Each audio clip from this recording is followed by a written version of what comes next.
He stood in front of the server rack, squinting like it was some kind of cheap stage prop. "All this just to look pretty? My daughter's nightlight does more," he laughed, loud enough for the entire department to hear. They laughed too, nervously.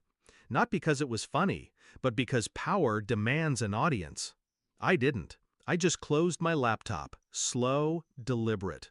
That single motion was my answer. 18 minutes later, when the screens went black, when the phones stopped ringing, when the heart of the company flatlined, panic replaced arrogance. And when the CEO sprinted to my empty desk, sweat dripping, breath shallow, he found the post-it I'd left behind. One sentence, that's all. He read it once, then again, and turned pale. Not because of the words, but because he realized exactly what they meant. And the new VP? He stopped smirking. His hand gripped the chair so tight his knuckles cracked. Because he knew. This wasn't a joke anymore. This was war. I wasn't always like this. Cold, calculated, unforgiving. When I first joined, I believed in what we were building. Nights spent debugging in silence, the hum of servers as my lullaby, the glow of monitors my only sun. I wasn't just an employee. I was the architect, the unseen backbone. Every heartbeat of data, every encrypted transaction, every redundant failover, mine. Then came him, the new vice president. Charisma polished, arrogance disguised as charm. He didn't build. He didn't design. He didn't understand. He only managed. At first, I thought it was just ignorance, a man trying to stake his territory, peacocking in front of the staff. But then I saw the changes. The budget cuts, my team's requests denied while his office furniture gleamed with imported wood. The private contractors, strangers granted admin credentials to systems they barely knew. And the meetings, always the meetings, where he spoke over me, reducing years of my work into bullet points for shareholders. But the final blow wasn't public. It was private. I overheard him in the glass conference room, voice dripping with disdain. He's replaceable, a glorified janitor for blinking lights. Anyone with a degree could do what he does. A janitor.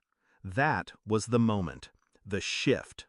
The betrayal wasn't just disrespect, it was erasure. My name stripped from the foundation I poured my life into. I didn't rage, I didn't plead, I planned. First, I studied his ignorance. He thought the servers were just machines, not arteries. He thought redundancy meant invincibility. He thought cloud meant untouchable. He didn't realize every safeguard, every backdoor, every access key. They were mine, buried deep, hidden like veins beneath skin. Second, I prepared the silence. No sudden moves, no arguments, no warnings. I nodded in meetings. I complied with his pointless requests. I let him believe I was beaten. That's the mistake of men like him. They mistake composure for weakness. Third, I built the failsafe. A single sequence. Nothing destructive, never destructive. I wasn't there to burn the company down. I was there to remind them who held the matches. The day came fast. His joke was the trigger. All this just to look pretty? He thought he was mocking me, but in truth, he was signing the execution order. I pressed a single command, logged out, closed the laptop, walked away. 18 minutes later, silence swallowed the floor. Customer calls dropped mid-sentence. Transactions froze in limbo. Supply chains staggered like broken marionettes. Chaos is loud, but failure? Failure is quiet. The CEO burst out of his glass tower, hair wild, tie loose, barking at assistants who couldn't answer. He spotted my desk, empty, except for the post-it. His hand trembled as he peeled it up. It read, Paragraph 12, Emergency Custodial Clause. 2 years ago, buried in the fine print of my contract, I'd insisted on a clause. Nobody cared then, it was just legal filler. But that paragraph gave me one power.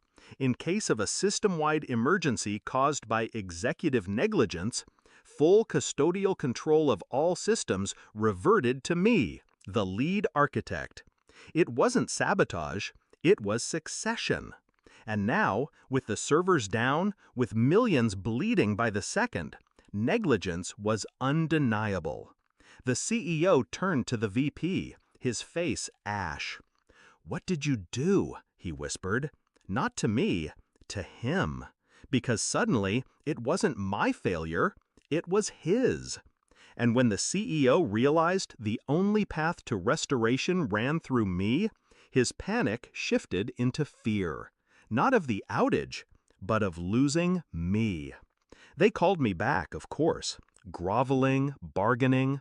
The VP avoided my eyes, his earlier smirk shattered into silence. I didn't raise my voice, I didn't gloat, I simply walked back in, placed my laptop on the desk, and restored the system with a few keystrokes. The hum returned. Lights flickered back to life. Relief rippled through the floor like oxygen.